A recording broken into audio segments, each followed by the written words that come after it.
1911 pistol. Masama bang gawin ito sa 1911 pistols? Yan ang kadalasang tanong sa akin.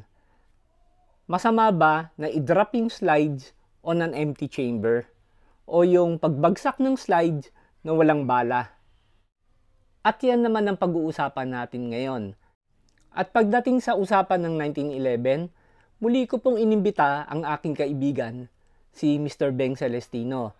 Kasi siya po ang isa sa mga ginagalang at nire-respeto kong shooter pagdating po sa 1911.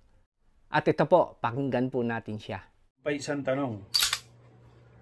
Makakasira daw ba sa baril yung ginawa ko? Alright. Kung minsan nyo lang gagawin, to check the safety. Halimbawa, nag-check kayo safety check, yung tinuro ko last video ko, no? Para kung nag-hammer follow o hindi. Okay lang yun. Minsan, once in a blue moon, diba, pag nagsisafety check kayo. Pero pag lagi nyo ginagawa araw-araw, pwedeng masira. Ano yun? Diba? So, sa design ng baril na to, nagdadala ng ng stress pag ginano nyo is yung itong natin, ang tawag dito, slide stop, no? 'Di ba? Yan yung slide stop, sumusuot yan dito at the same time pumapasok yan doon sa barrel link. Tapos yung barrel link nagli-link sa may frame mo papunta sa barrel. Okay? Tatanggalin ko para makita nyo. So, ganyan na itsura niya sa loob ha. Tinanggal ko lang yung slide para makita nyo. Diba? Barrel link, tas yung barrel link pin, ganyan yung itsura niya sa loob. Tas ito, diba? Ito yung nag-hold sa kanya. Diba? Yan.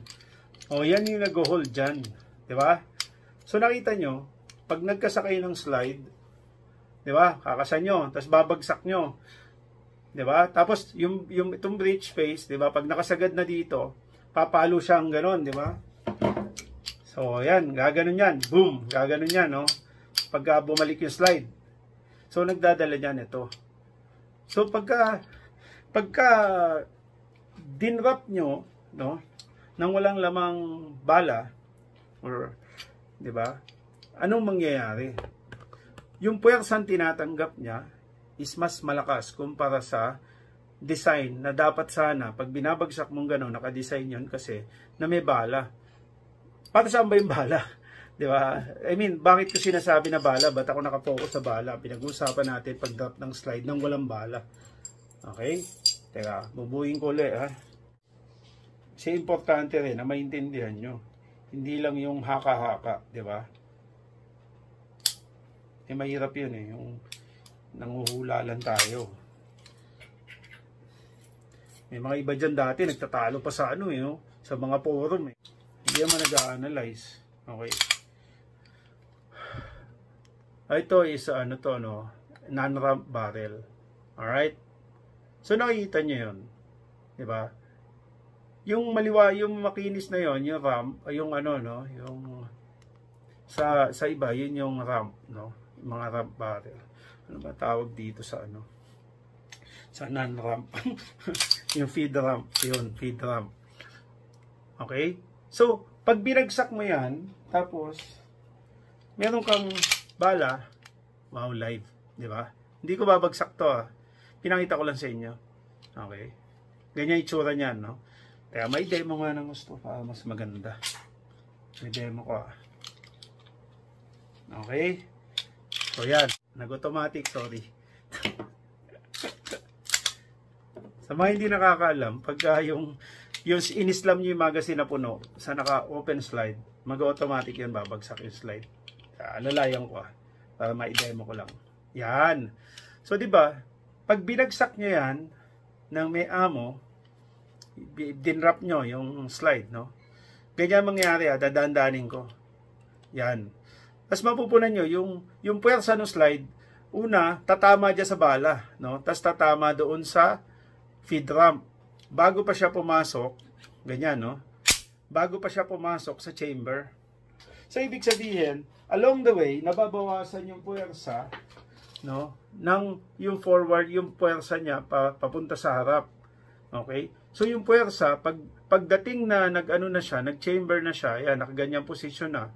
Okay, naka-battery na yung yung puwersa na dinala nung mga barrel link natin at saka itong slide stop, okay, konti na lang. So imagine niyo, pag walang bala, binagsak nyo, diretso sinalo niya lahat 'yon. Di ba? Imagine niyo na mas malakas yung puwersa. So ibig sabihin, mas malakas siya. Maaring sa simula, hindi naman bibigay yun eh. Once in a while, sabi ko nga. Pero kung ginagawa nyo everyday, multiple times, pinaglalaroan nyo yung baril nyo, well, there comes a time, bibigay yun. Kasi, that's beyond normal. Di ba? Bawat design ng mga baril, merong normal operation. Okay? So, yun yung normal operation niya. Gagano mo siya na may bala. At ayan mga kaibigan, narinig po natin sa isa pong expert sa 1911.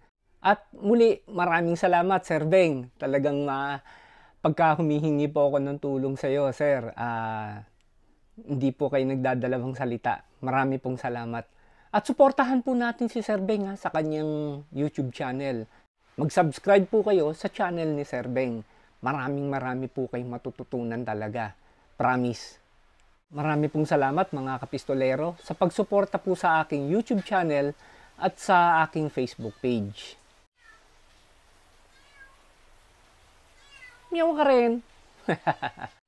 Hanggang sa susunod po na kwentuhan po natin, ito po ang inyong kakwentuhan, kabarilan, pistolerong Pinoy lamang po. Mag-ingat po tayo palagi. Be a responsible gun owner, and to God be the glory.